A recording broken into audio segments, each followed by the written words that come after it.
Hello guys, welcome back to the channel. In today's tutorial, I'm going to show you how you can translate your text and your presentation using Microsoft PowerPoint. Okay, let's get into it guys. I have opened my presentation and I'm going to show you how we can translate this text to English.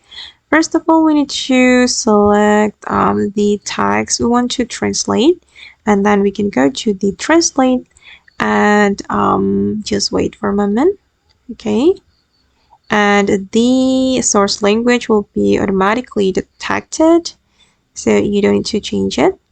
And here you can select the language, the target language, and since I want to translate it to English, so I select English. Okay, and after that you just need to click on insert, and then the text will be replaced with the translation. Okay, that's easy, right?